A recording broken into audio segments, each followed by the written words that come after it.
right, good evening, everyone. Welcome to the regular meeting of the Louisville School Division Board of Trustees for February 6th. To those of you joining us in person, on the line, and via YouTube, hope you've had a good day. We begin with our land acknowledgement this evening by Trustee Garrier. Thank you.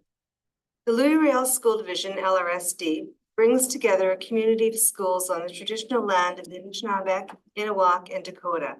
Our division is located on the homeland of the Red River Métis.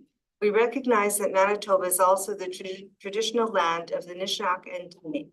We respect the treaties made on the land and acknowledge the harms and mistakes of the past and present. We dedicate ourselves to authentic alignment with communities in a spirit of reconciliation and cooperation. Thank you very much. Just a little bit of housekeeping. We do record our meetings to ensure that our minutes are accurate. We do have a 15-minute public question period at the end of the meeting. If you are not a verified participant but still have questions, by all means, email us at info@lrsd.net. We'll redirect your inquiry to someone who can assist you, and you can expect a reply in a timely manner. Our vision is for all members of our community to excel as caring, confident, capable, and resilient lifelong learners who contribute to a democratic and sustainable world. And our mission is to provide a safe, inclusive, and engaging environment where personal and collective learning are valued and each one of us reaches our full potential.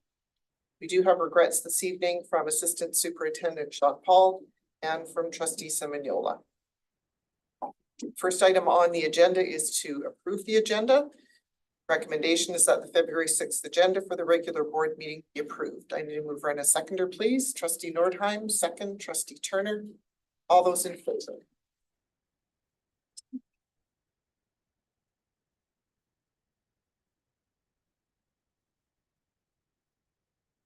Any opposed? Trustee Turner, will you vote? I've done it. Okay. Oh, there we go. And the motion is carried. Thank you. Second item is to approve minutes of our regular meeting, January 16th. These be distributed in advance. I haven't received any indication that there are any corrections required, so we will accept them as distributed and archive them, save them, I guess, accordingly. Item 3 is news, beginning with news from the Board of Trustees provided this evening by Trustee Johnson. Yes, thank you very much. Honored to give the news today. There's a lot going on, but the 3 items I'd concentrate on are the first of all, the Dakota Collegiate Solstice Evening took place last December. I was there, and a number of us, I believe, were there as well. And it was quite a remarkable evening with jingle dancing and other forms of entertainment, and a feast with bannock and stew, and some lovely displays of artwork as well. It was a tremendous opportunity for the community to come together and to celebrate that momentous occasion each year of the changing over of the solstice. Again, as someone who was a student there many years ago, I couldn't imagine something like that happening, but to see that happening now is very heartwarming. The other piece of good news is the community kitchen. As some of you may know, the community kitchen used to be located in the bistro in the park, and there's a strip mall there. We've now relocated it to the René Lerm Center under the guidance of Chef Michael Aaron. And we're just now getting on board. We had the first programming trial. The center's eating and breakfast participants put on their uniform, make a hearty shared breakfast with fried bannock. There's the bannock again. Bacon, hash browns. You can see the theme in my presentation. And hash browns 3 ways on each menu. And so it's a great opportunity for the students to learn and to feed our students as well. So it's certainly a very valuable program. We're very pleased with that. The final matter was something that's actually upcoming. It's this month. February is going to be the I Love to Read month, which is one of my favorite months of the year. During the month of February, our classrooms and school libraries will participate in a variety of activities to foster a love for reading, include school-wide assemblies, Drop Everything and Read, which is DEAR, reading challenges, readathons, book swaps, all sorts of fun activities all involved with reading to get the kids and imaginations fired up and get them to grab a book. So it's a tremendous time, and I know a number of us, the senior staff and as well as trustees will be going into some classrooms to read to the kids, and that's always a great pleasure for me. So there's a lot more going on, but those are my three things. Thank you very much. News from the senior leadership team this evening from Assistant Superintendent. Yes. Good evening, thanks. I'm really pleased to present some news from the Bruns and Collégien Sauvé families. So we'll start with the first photo you see on the screen. There talks about Bruns's first ever semester showcase. They took place on January 29th to showcase the talent and creativity of the students at Bruns. And part of that was a fashion show, and the picture you're looking at is a creation. The fashion show was made up of textiles that were created by the students in some of their classes. And they also had arts and design students displaying different items. So you also had performances from the music department. You had band and guitar students performing, video game demonstrations from the coding club, visual arts, drama, and then a varsity boys basketball game. So it's a great celebration of learning and creativity and a very successful event. From the École Varennes family, we have sharing some news about an activity they have in place, a practice that they've brought into the school called Splash. And they identify this as a tier 1 strategy that's built into the daily schedule. And so it's a 30-minute morning initiative that fosters connection and ability for students and ways for them to connect with each other and with the teachers through play and physical activity, and sort of focuses on a trauma-sensitive practice built into the daily schedule to easily begin the day for students. Specialty subjects begin at 9:15, and it reduces the amount of unexpected behavior, promoting a regulated and successful start for all the learners. So it seems like everyone's having a lot of fun with the Splash activity, and it's a great way to start the day. Cole Sage Creek School is focusing as part of their multi-year strategic plan in the mastery quadrant. They've made a commitment that by June of 2024, all the students with exceptionalities will engage in a minimum of 3 special activities that they have collaboratively developed by the school team. And this includes an expansion of an activity they did last year where they had students participate in an off-site Special Olympics Manitoba activities, including soccer, bocce ball, track and field. And they're going to expand on that one now and introduce monthly 1-hour lunch, Special Olympics lunch clubs for students in grades 1 to 6. And they're forming new friendships, socializing, and building some great skills in that experience. They also have a developmental music program that they engage with a teacher 3 times a cycle to explore music in unique ways and to have musical expression as part of that experience. And they also have a developmental cooking program. So we're connecting to the same theme over here. Once a cycle, they have small groups to choose recipes and prepare grocery lists, and sometimes go on store outings to go shopping and applying all kinds of different skills. But the best part is the culmination, which is tasting sessions. So everybody's very excited to do that. École Saint-Germain focused on a professional development day on trauma and trauma-sensitive pedagogy, and working with the Crisis and Trauma Resource Institute. They focus their learning on promoting awareness and shifting attitudes, building the capacity of their staff to strengthen their trauma-sensitive practices and addressing prejudice and barriers that are hindering belonging. And that's consistent with our multi-year strategic plan priority 1.3. Marianne Gabory's school is planning an Indigenous garden around the recently installed Truth and Reconciliation tree in the front of the school. And they are actively securing additional grants to extend this project so that it will go into the rest of the school year. And finally, École George McDowell has worked with the school and classroom support team recently to implement practices that are consistent with the responsive classroom's first 6 weeks of school, and also focusing on trauma-sensitive approaches in the classroom. And they're also engaging in some inclusive literacy interventions, starting with some school-wide assessments in languages. And their February is going to be busy with lots of activities related to Black History Month, including celebrations, lessons, and a Spirit Week, as well as events related to Festival du Voyageur, including a Concours des Meilleurs, And a performance by Logan Picton, who is well known to many of us in the division and is a graduate of our system. He's a great fiddle player who comes and does lots of performances. And we're gonna finish with a Bannock brunch. And so it's gonna be lots of fun and lots of food. And that's all the news I have. That's great. That's a lot of news. Yeah. That's great. Thank you very much to both of you. Next item is a presentation to the board. Delighted to welcome folks from Glenlawn Collegiate, and Superintendent will set that up for us. Yes, so I'm going to welcome Dion Potapinski, Ben Story, and Kelsey Collins Crambo from Glenlawn Collegiate to share about their journey, refining and reimagining assessment practices. My daughter, Kemi, as you know, is in her first year teaching.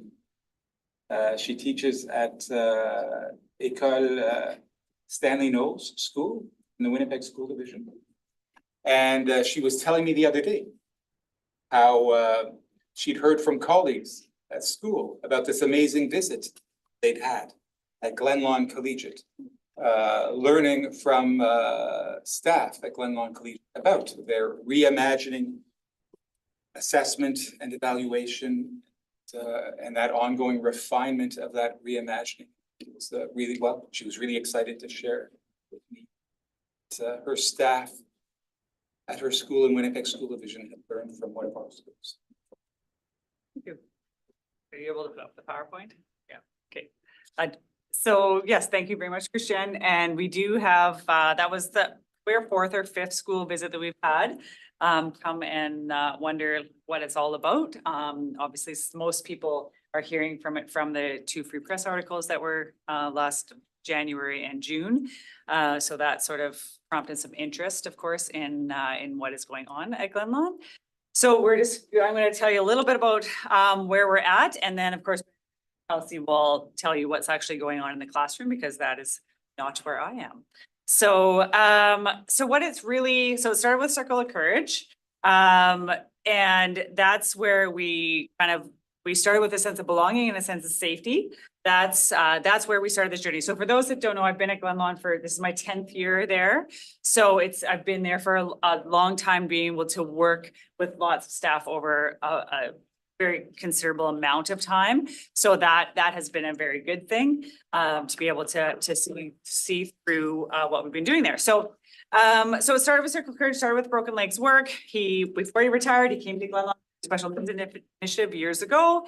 And then that had a massive impact on us at Glenlawn. I'm looking at Old Benjamin because these two weren't there at that exact moment, but so that's where it started. We can one. So when we talk about like progressive assessment and ungrading, so just for so we understand what we're meaning by that is we don't use percentage grades at all at Glenlawn from grade 9s through 12. That's new this year, until the final grade, like to the final mark at the end of a semester or the end of a year. And then that is fully conferenced with the students to come up with that final percentage. So that's what it looks like now. That's not where it started. That's where we are right now, because lots new happened even this year. So that's what we mean when we're talking about ungrading or progressive assessment, those are words that we use interchangeably depending on what,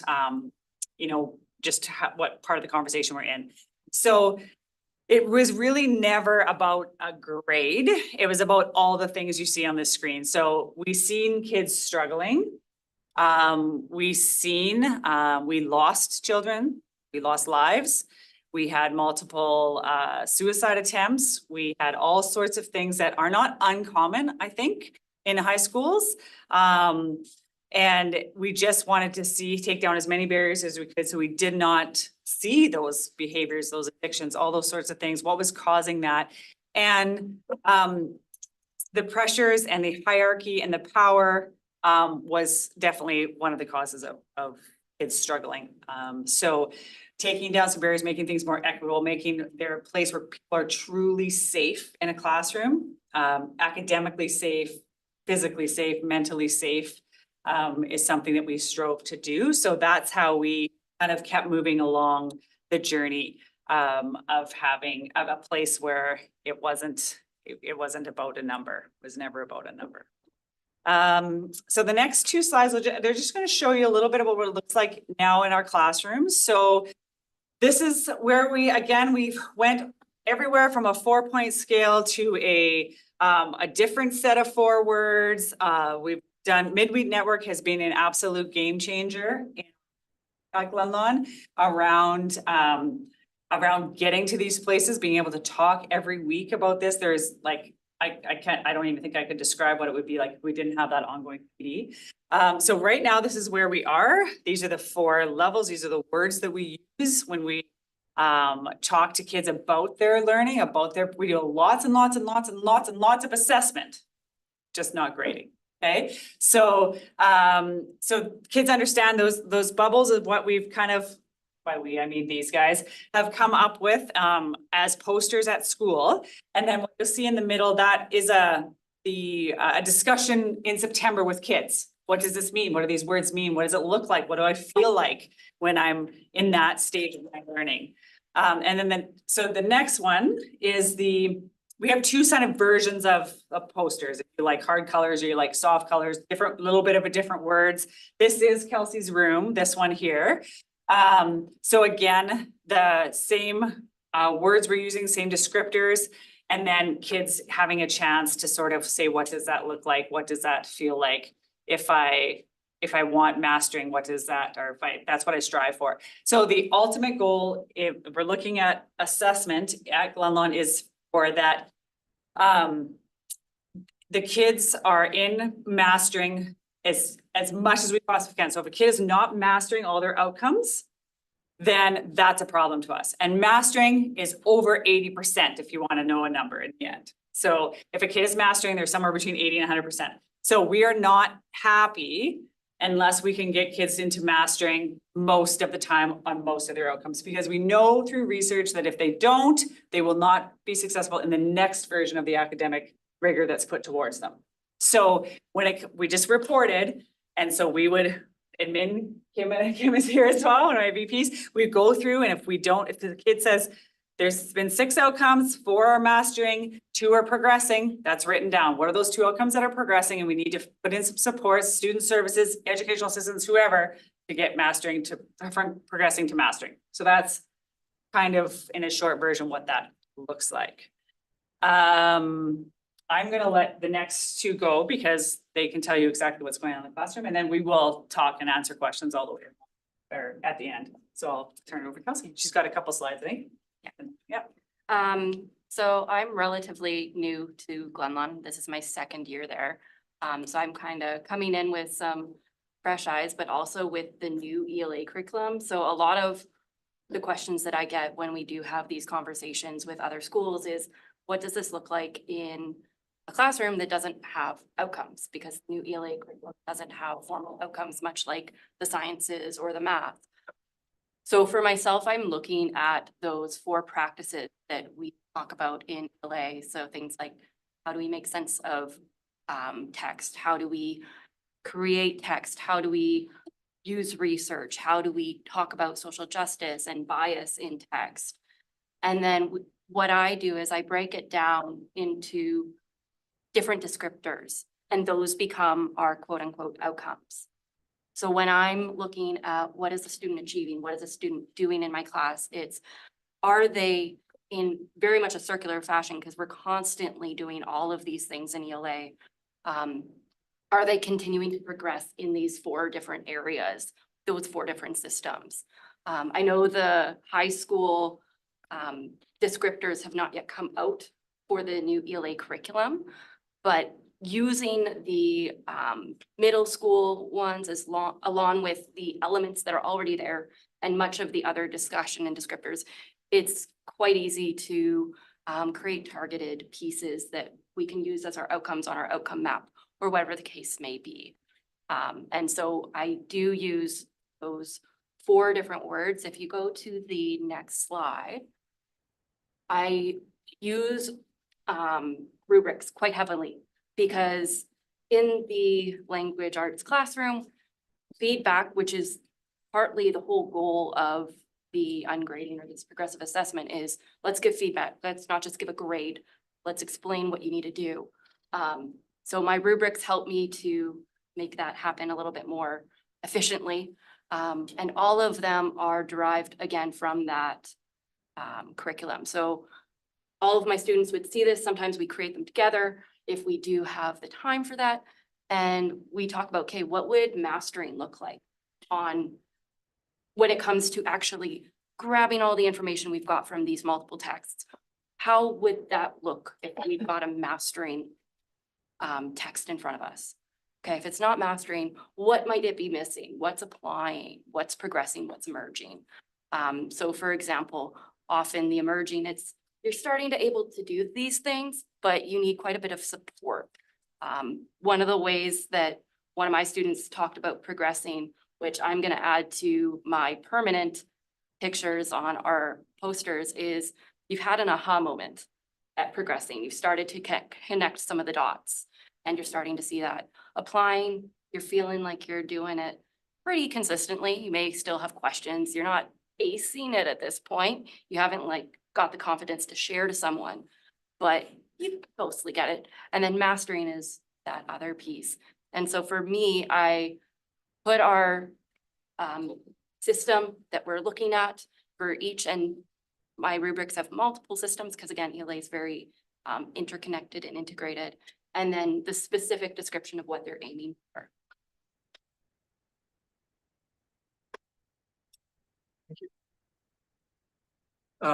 Thanks for having us.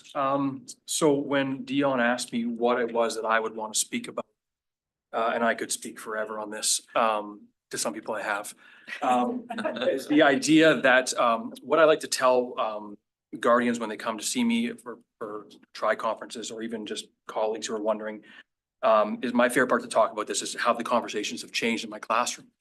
It's cute to use the word vibe. The vibe has changed, but what I truly mean is, it's a recognition of how quickly a conversation can change, and how defensive you can be, or even how the conversation can end when you give a percentage. How quickly your emotions are attached to yourself when someone does that. And I like to give examples. It's easy to throw around things like, how would you feel if someone walked up and said you were a 72% friend or an 81% parent? And how quickly that will reserve judgment on yourself and how quickly you'll get defensive and closed off. And so it's more recognition of the complexity of learning and acknowledging that there's more going on here to learning than just a percentage. And so the big picture to me is that when I address a student and I'm not using a percentage, they don't get the hairs up on the back of their neck. They don't bring their guard up. It's approaching them from, hey, here's what I'm seeing. Here's where your strengths lie. Here's where your weaknesses lie. And the tone of all of the conversations have changed. And this applies for the spectrum of student we see. They're not shutting down when you give them a low mark. They're not having anxiety about a high mark. It's just a softening of that conversation that really has dramatically impacted the way our classroom runs. And so this is up here is a kind of the stuff that I finish off with. And it's very similar to what my son and daughter experienced in elementary school, where they build portfolios. Again, there's maybe a reason why we don't assign percentages at that young of an age, because we talk about their strengths and weaknesses, because that's what fosters that lifelong learning, which is what we're all looking for.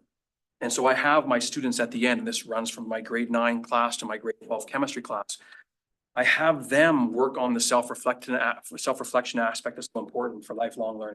I have them consider their strengths and weaknesses, not only from outcomes, but the connection to those outcomes, how those executive functioning skills play a role, how their organization, their focus, their persistence might play a role in learning those outcomes. And I ask them to reflect on that journey. And so the final thing says justify their mark. And so I ask my students to come to me, and justify can sound harsh, but what I truly mean is when they have to think about where their learning is, that can only come from an empowering aspect of self-reflection. And that's truly what we're all trying to get our students to be able to do. So that's what I would say is the biggest change in going on grading is the conversation has changed, and that allows students to take more ownership in what they're doing without being defensive about our judgments. So I'll just do a quick little thing. I always think of things when they talk, all the time. So when schools come to visit, we kind of got a system figured out. So I talk about what and then they go to meet them and then I walk away. So then I don't talk over or talk as well as, but it really does get me excited when we're having these discussions, because it is true, it has changed the conversation at school. But one of the things that I'm sure if you've all been in a school, we've done that, like, what is the perfect Glen Lawn grad? We make a little picture of the person and we put all the skills. And it was always about the skills they had, resilience, and they were kind, and all of these things. It was really never about, did they know their polynomials? It was always about these other pieces.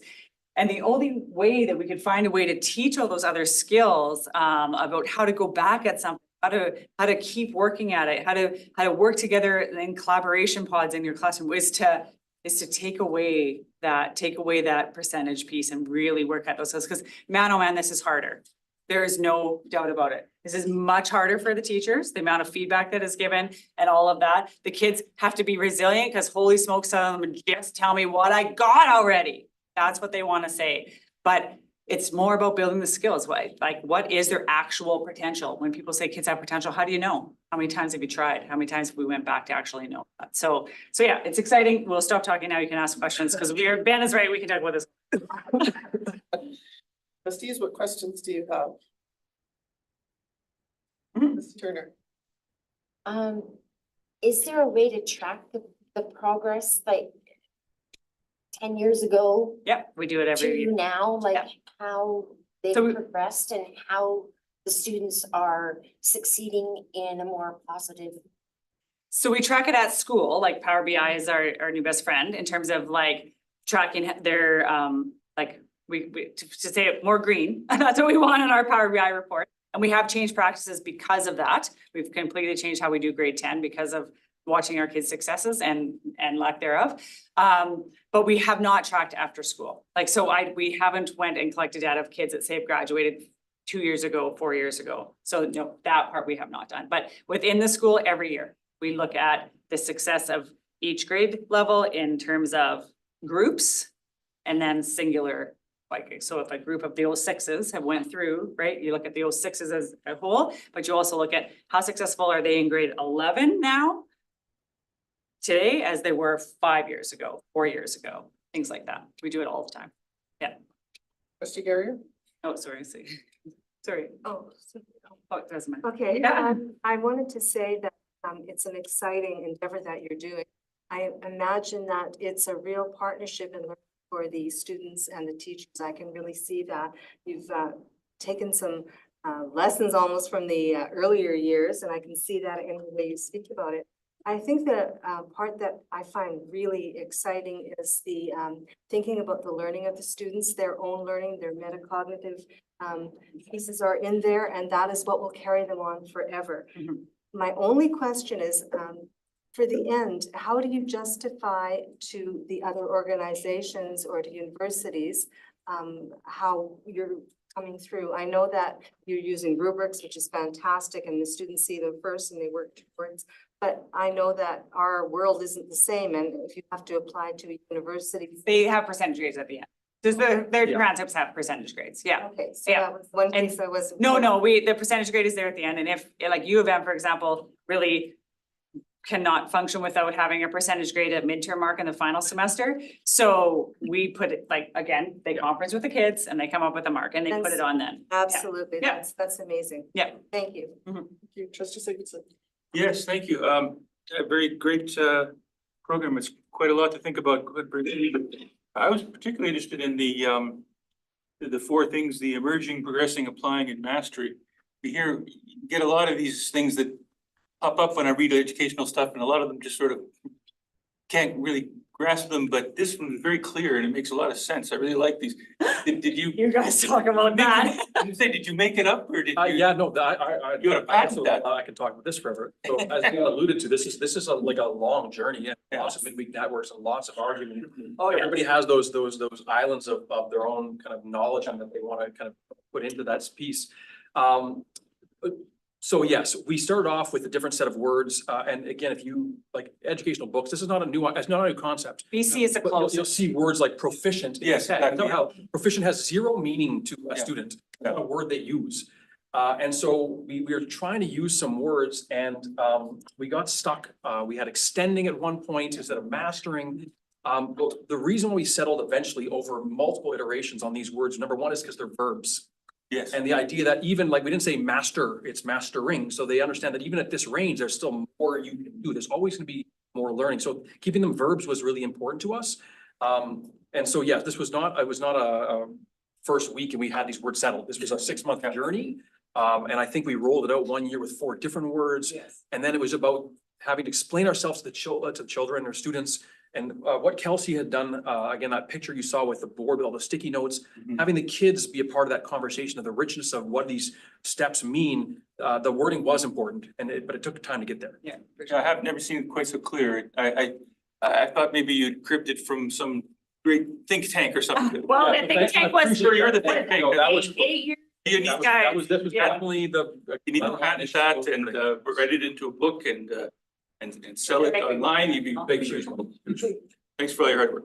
Mr. Palmquist. I'm interested in how deep it goes in terms of subdividing by sort of like, let's say, learning category. Like if you were to take, say, a given subject like biology, you have achieved mastery in understanding of the cell, but you are progressing in understanding of evolution or something like that. That's exactly- And I'm curious at how potential for improvement out of the notion of that there's say 10 subject areas and 8 of them I understand completely, and the 2 of them I'm failing and that just around ending up at some arbitrary number, which doesn't really tell really a useful story. And so how far down do you go in that, like breaking them apart? Well, we've had, sorry, I guess it's kind of, you mentioned biology, so I'll just go. Yeah, science, so they. Yeah, no, we had conversations about grouping outcomes, some outcomes.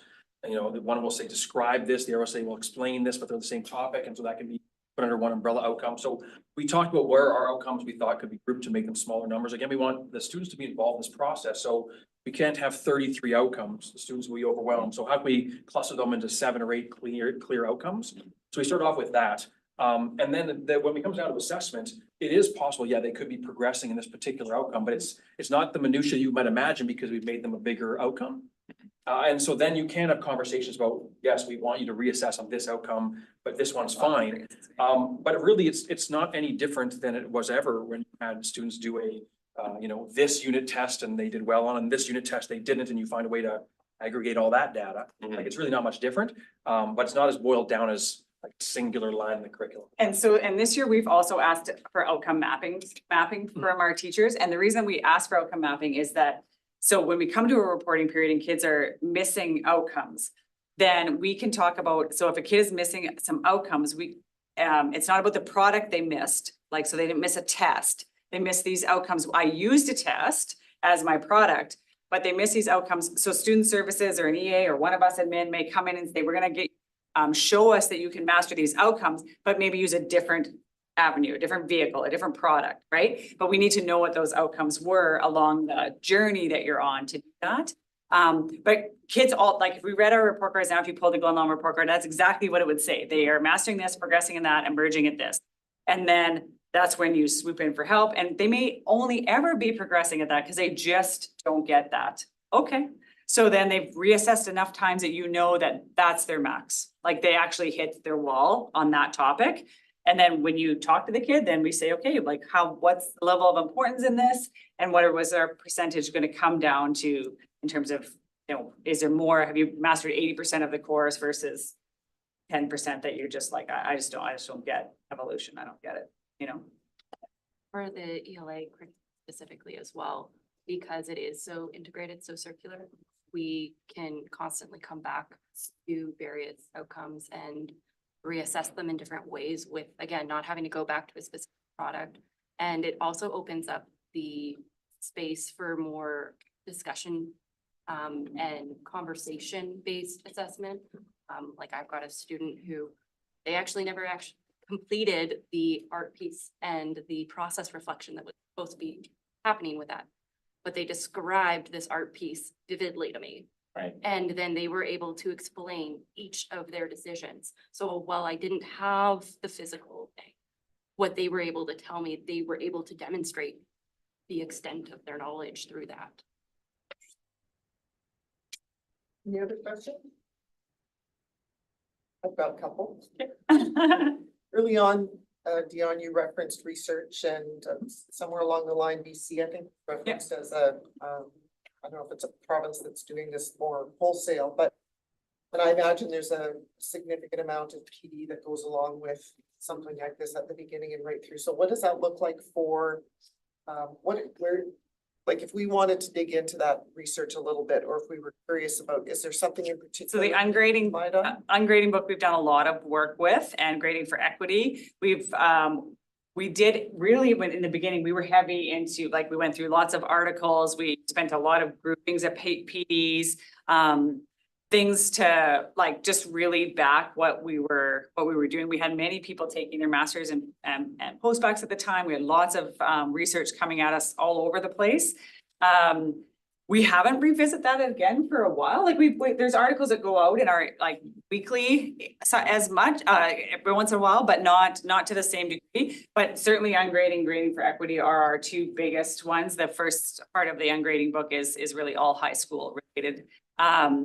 And then we're just constantly kind of going back when new articles come out. I'm working with a researcher at U of M and we're writing an article. And so she's continually feeding information as well every time that there's a new, like it's highly researched at the moment for sure. So that's a good segue into my second question, which is about what are the opportunities for the collecting of data and informing further research, not just around the academic piece, but at the beginning, you painted a picture of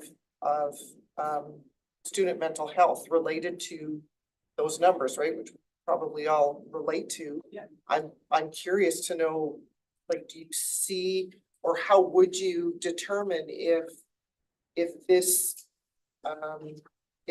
system of assessment is having the impact that the original system of assessment was where it was problematic? Yeah. So we should have had a baseline somewhere other than personal and social development comments on the report card. We did use those as well. And we actually had a whole PD on how to be better at using it so we could use it as real data or feel like it was real data. But in terms of surveying kids' mental health, we didn't start with a marker there. It's anecdotal data. Lots of that. I make my students do for like end of the year, so reflections as part of their portfolio. Mhm. Lots of anecdotal, like have them commenting on the stressor and then the environment and how it differs without a Yeah. grade. But Even though at the end of it, there is still that number that they feel like they have a role They in it. have a role in it. Yeah, they have Okay. agency. And that's So the it's- difference, right? yeah. There's empowerment there. So there's not, and our kids are like, that's what they expect now. That's what they expect. So if for whatever reason someone got busy and didn't do that conferencing or something happened, we will know, like they expect to have that in their lives and to be able to feel well. It doesn't mean everybody is always happy with everything. But they've had a role in saying like, this wasn't my best work this semester. Like, that's okay. Like, it's okay. Thank you. So, yeah. Any other questions from anyone? Looking around the table, senior team, anybody? All right. Links to her books and. Yes, I can send you, I can, Oh, yeah, got it. because I have a whole folder of all our research, I can send that stuff. One step ahead of you. Apparently, we all have it in our inboxes. already. And a link to what British Columbia is doing as a problem. Oh, okay. Yeah, if you were trying to find a close match, it would be BC, right? I was doing my master's at University of Victoria in metacognition when I jumped on board of this. Yeah. That's when you said metacognition, I'm like, oh no, we're gonna be here for another hour. Yeah. All right. Well, thank you very much. I appreciate the time that you've taken out of what is been a very long day now to come and share with us. We've been talking about it, and of course, to your point, Dion, the media pieces have only heightened our interest. So it was nice to finally be able to welcome you to the boardroom and do some learning. So we appreciate it. Thank you. We appreciate it. Thank you very much. Thank you very much. Thanks. Thank you. Great evening. It's officially on.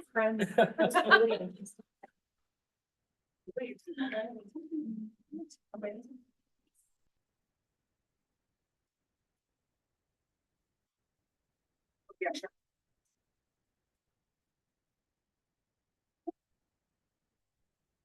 All right, item 5, 2 items under finance and audit, the thought exchange And then just a review of the funding announcement from last week to our Secretary Treasurer. Thank you very much. So I just want to remind the public that we have a thought exchange. Show it on our website here. Essentially on our website, we are asking our public to share their thoughts on the upcoming budget and what they would like to see as a priority as we develop the budget. Along with that, we have a public consultation meeting, which will be held on Tuesday, February 27th from 6:30 to 8 p.m. This will be a hybrid meeting with the opportunity to either attend virtually or in person. And details of that meeting will be coming very shortly. As for the funding announcement, on Tuesday, February 1st, the province of Manitoba released funding announcement for school divisions, including ourselves. And so just wanted to share with the public what the funding was for Blue Riel School Division. So our total overall increase in funding for next year will be 6.1%. This is broken out into basically three main pieces. The first is our provincial funding of schools. This increased by $3,260,921, or a 3% increase. And what this encompasses is our base support, our categorical support, equalization, and school building support. On top of that, we are receiving additional support for enrollment growth of $958,000, or 1.7%. This additional support is to help bridge the gap between our reported enrollment as of September 31st and the increased enrollment that we experience every year here at the school division for that we don't end up getting funded for until the following year. So it provides additional support for that growth. And the last piece of the provincial funding is our additional operating support. This is an additional grant, kind of also layered on to enrollment growth of $969,000, which represents 1.7%. And finally, the province announced a universal nutrition program for school divisions. We are receiving $1,535,000, or 1.4% increase in funding. And those dollars are specifically to address nutrition needs in our schools. So so this will be a new program that will be rolling out over the course of, will be operationalized for beginning of the next school year. So that is a quick snapshot of the funding announcement to the province. Trustees, any questions? Trustee Polachek. So in regards to the nutritional program, has it been outlined whether or not that is just food, or if that's food and people? Because people will be needed to run the program. So is there a limitation in regards to like 80-10, 90-20 in regards to what should be spent on food versus operational expenses? No, we haven't been given any specific Not yet, but direction yet, but we know that's coming. Yeah. Okay. Any other questions?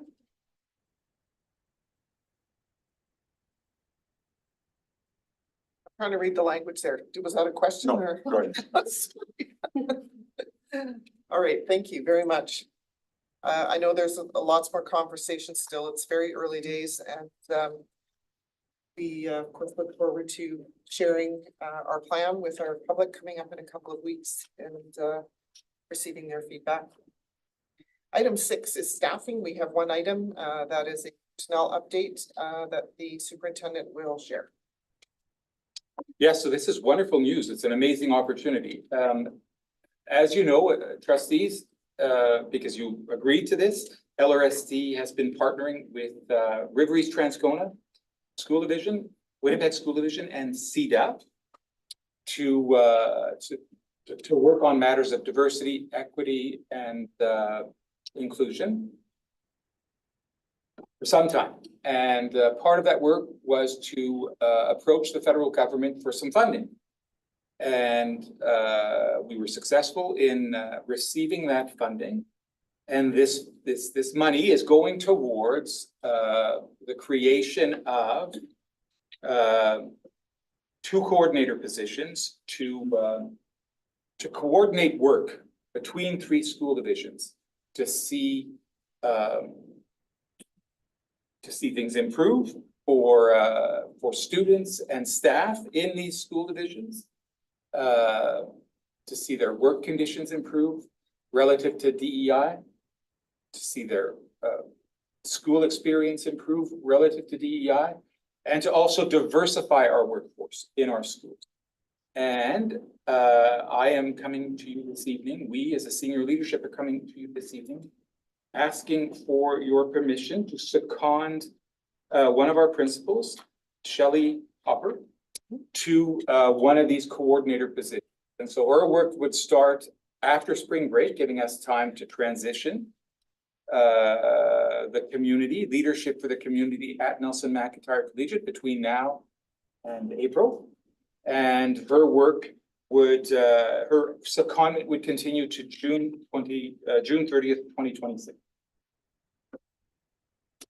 All right, so the recommendation before us then is that Shelley Hopper, principal of Nelson McIntyre Collegiate, be seconded to work as the coordinator of the Anti-Racist Education Professional Learning Initiative, a partnership between the Louis-Riel School Division, River East Transcona School Division, Winnipeg School Division, and CETA, effective April 1, 2024 to June 30th, 2026. I need a mover and seconder, please. Trustee Garrier, second. Trustee Sigurdsson.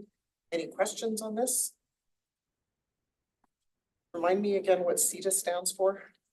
Economic Community Agency. Education Development Association. Thank you. Sorry, just wanted to confirm, I think it's a wonderful thing. I seconded it, tremendous. Just to confirm that there won't be any major disruption for the leadership or the students at that school. It's all being taken care of. We're giving ourselves lots of time. Excellent, glad to hear it. All right, I'll call the question then. All those in favor? Any opposed? No, and the motion is carried. Thank you. Item 7 is the senior leadership team information to the board, starting with the leadership team meeting on January 17th. Yes, so trustees have the agenda that framed our conversation on Wednesday. So we always start with a networking portion to the morning where we invite colleagues that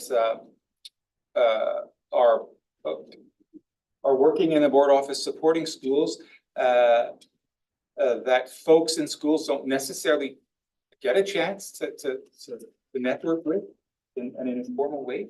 So this is a new unconference approach to the meeting agenda that's being well received. Another innovation that we've started, it was the first meeting where we started this new approach to bringing leaders together, is the project-based leadership learning morning. So here, what we've asked is for principals and vice principals to identify an area of instructional leadership that they're focusing on. And we're giving them time for this. So the one thing we keep hearing from our colleagues that are very busy with the everyday in schools is they regrettably, given all that is needed of them, they find sometimes they just don't have the time to be the instructional leaders they aspire to be. And so we're giving them that time. And it's a time as well for their learning to be supported by colleagues like ourselves on the senior leadership team, clinicians, psychologists, social workers, again, are invited to be a part of the morning to help support their leadership learning. So it was a resounding success at the end of the morning, January. We checked in, and so we're going to continue this new approach to supporting leaders in their learning. And then the afternoon focused on some important matters we wanted to discuss, bring to their attention. So Jamie, if you could just keep going forward. So we talked about, we just stay on this slide. So we talked about cell phone usage. So this is very topical right now. We have lots of jurisdictions banning cell phones. And so we decided we needed to focus on this. So we read several pieces of literature around the banning of cell phones and what might really be at the heart of the concern, which is really, it's not so much about the device as it is about certain applications on this device, the social media applications on this device that are causing the harm that we are concerned about for our young people and our children. And so we're trying to get to the heart of what is really most concerning and gathering more information. So we surveyed folks to know what the state of the relationship with a phone was across classrooms and schools and LRSD. And now we're going to loop back and plan forward with the group in the coming months. We reminded everyone that we're about to start connected to our strategic plan and a desire to see staff well-being emphasized and improved, and its connection to student well-being.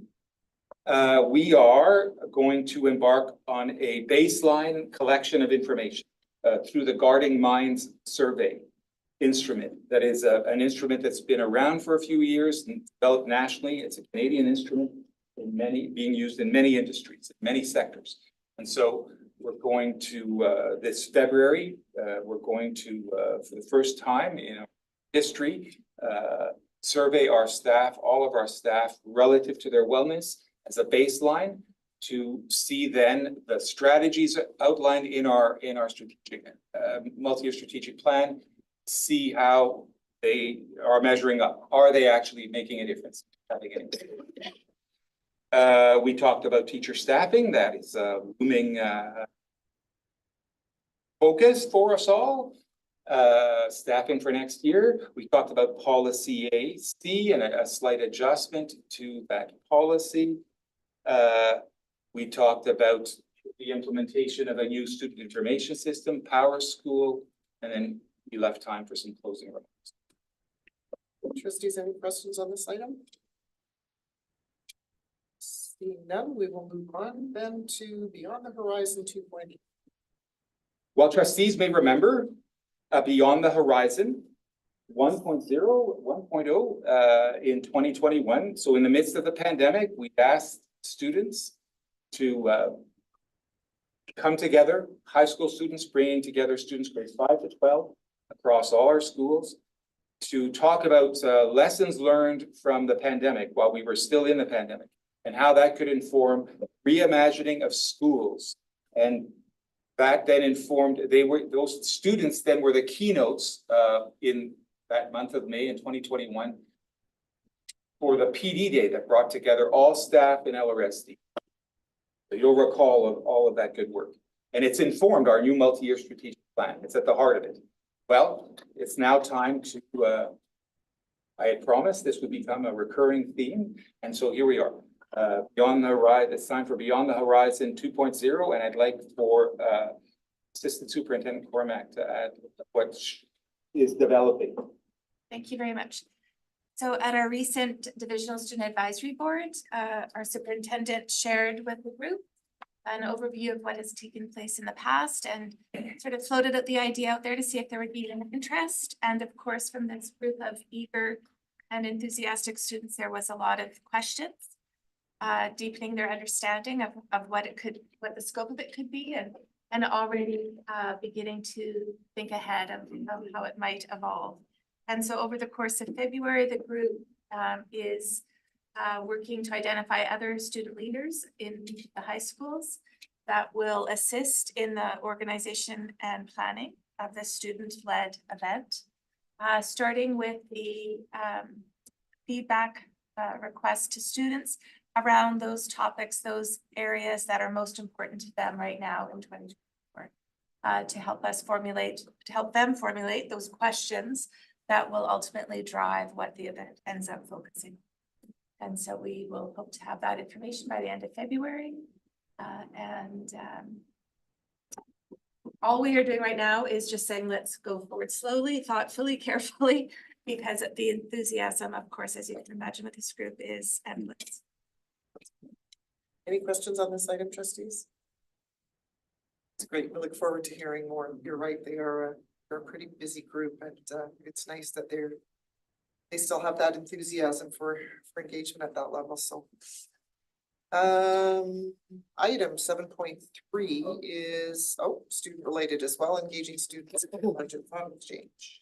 Yes, so we talked about this at our last meeting.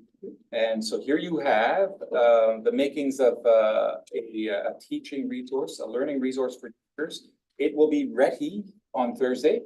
And so we'll go out to teachers and principals will get a heads up in our bi-weekly newsletter, the leadership line. So we have colleagues on the school and classroom support team busily putting together learning resources that will help teachers ready students to engage in the thought exchange by first having them learn what is a budget and developing their financial literacy around that. Getting an answer to the question, how are LRSD schools funded? How does LRSD prioritize spending for a budget year? And the why of why we want their input, we want them to engage in the product. Any questions on, and the resource will come in this framework. any questions on this? Trustee I have Garrier. a question, but a comment. I think it's a great thing to have the students be aware of this. I think financial is something that people are really making a push towards in all area, and for them to be a partnership in their education, that's wonderful. We're doing. Any other thoughts? I look forward to their attendance at our draft budget meeting. They're always very animated and shocked at some of the budget line items and then ask very interesting and thoughtful questions about how it's formed, so. 7.4 updated organizational chart. Yes, because we've had some changes. Yeah, so we've had a few changes, and I'm going to ask Assistant Superintendent Anderson, who has policy planning and research in his title, to share some thoughts. Very good, thank you. For those of you that have checked out the website, you will have noticed an update to the organization chart. And therein, you will see that the addition of Vanessa Ross as Assistant Secretary Treasurer has been made, and she replaces the outgoing candidate Jocelyn, who left before winter break. Also, addition of Juan Cadez as Assistant Superintendent, replacing Marlene Murray, who retired at the end of December. And it also indicates the vacancy in the Director of School and Classroom Support Team. The last change in not this particular view, but another view that we have of the organization chart highlights a change in the configuration of families of school support. With the departure of Marlene, there has been a bit of restructuring. Ron Cadez supports Collège Jean Sauvé and J.H. Bruns Collegiate Families of Schools. And I support Windsor Park Collegiate and Collège Belleville Family of Schools. And that's it in a nutshell. That's it. We commonly refer to this one as Millennium Falcon? yes. Millennium Falcon on the chart. They can move it to. Wrapped around our 17,200 students. Any questions on this one? Right, that's our growing school division there. Goodness, what's going on? Last item within the senior leadership team report for us is information day for potential new substitutes and casual staff, which was held last week. So Derek, I think, is he joining us online? He is. Yes, I'm here. Hi, Derek. Hello. Yeah, Derek, speak to this one. Derek Sheldon is our Assistant Director of Staff Services. Wonderful. Thank you. So happy to share about the event that we held last Thursday at the board office. So it was a hiring event focused on our casual and substitute groups. This was the second year that we've held such an event, and we had just under 90 individuals come through, which was a 40% increase in our attendance from last year. This event so far has generated 66 new substitute applications, and our team is busy working to process and go through all of that. I just want to share a big thank you to the staff services team who organized and planned and made the event happen, as well as Doug and Noreen from facilities, and we had administrators on site as well throughout the day, and they were just there to talk to everybody that came through and answer any questions that anybody had. And we expect that we'll still receive some more applications through this, as well as some online applications to our casual postings. So all in all, very happy with the event, and I really can't say a big enough thank you to the team that put this together. Great. Thank you very much, Derek. Trustees, any questions on this? Very successful event that seems to be growing and growing. All right, seeing none, thanks again, Derek. Have a good evening, and Thank you. we're going to carry on here. Item number 8 is correspondence. We have correspondence, first of all, that we've received from a variety of stakeholder groups. Any questions on any of these items? Right, and item 8.2 is correspondence that we've received from the Manitoba School Boards Association on a number of things, executive highlights, which are available on their website, as is the e-bulletin, budget survey, et cetera, reminder about convention, all those types of things. Any questions on these? All right, we will keep going now to action items. 3 items here. The first one is the Canadian School Boards Association has been actively involved in an awareness campaign, an advocacy campaign around a national food program, nutrition program that would be end result would be supported across the country within the federal budget.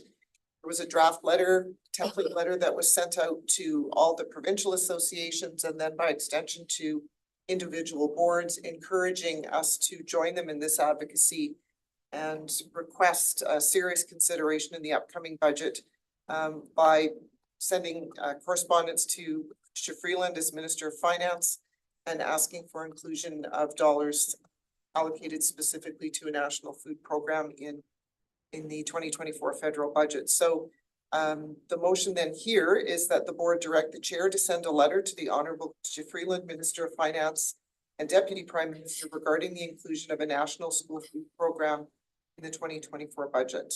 If I could have a mover and a seconder, please. Trustee Kolachek, second. Trustee Nordheim. Any questions or comments on this? Trustee Kolachek. Are we copying this letter to all the MPs in Manitoba? We could certainly do that, yeah. I would suggest that we do that, so that way they're aware of our ask from Manitoba. Yeah, and also the letter is very much a formula.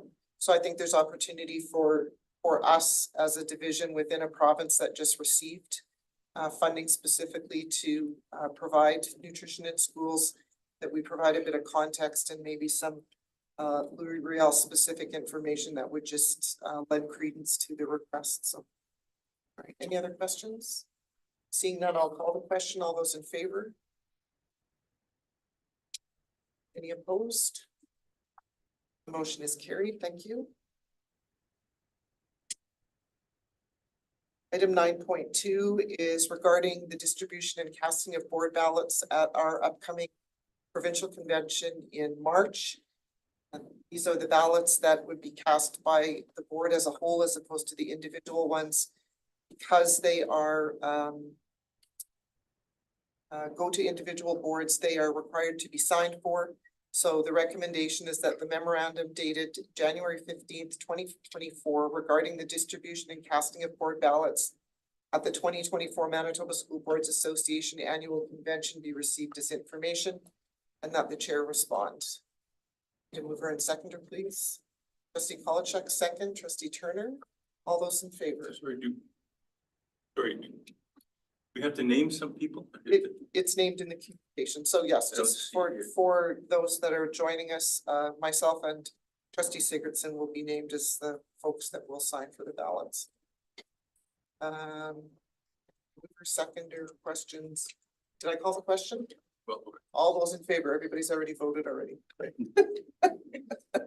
Opposed, seeing none, and the motion is carried. Thank you. That takes us to item 9.3. So Region 5, which is Metro Winnipeg, has two directors that sit on the Manitoba School Boards Association Executive. One of those director positions is open as of the end of convention coming up in March. Trustee Nordheim has indicated interest in seeking that role, and the recommendation then is that the board provide a letter of support to support that nomination of Trustee Nordheim as MSB Director for Region 5. I need a mover and seconder, please. Trustee Turner, second. Trustee Garrier. Trustee Nordheim, did you want to offer any comments on the nomination or? Nope, just appreciate the support. All right, we are happy to do so. Anybody else? Trustee Pond. Like vacant, does that mean that there's someone whose term is up? All those in favor? Any opposed? Motion is carried. So just by way of process, I'll send an email this evening probably to the nominations committee. I will copy all of you as trustees, just confirming that we support the nomination, and then we go from there. This brings us to the item on the agenda where we open forward to questions from the public on items related to the agenda. Mr. Moore, is that correct? That's correct. How are you? Very good. I'm just acting as an observer tonight. I'm All right. trying to understand how everything works. All right. Well, you're welcome to ask questions, or once we adjourn, if you've got any questions for anybody, by all means, we're happy to answer them. Thank you. Mr. McGurran, how about yourself? All good. Thanks very much. All good. All right. Any questions online? Oh, yes. Oh, hi, Charlene. How are you?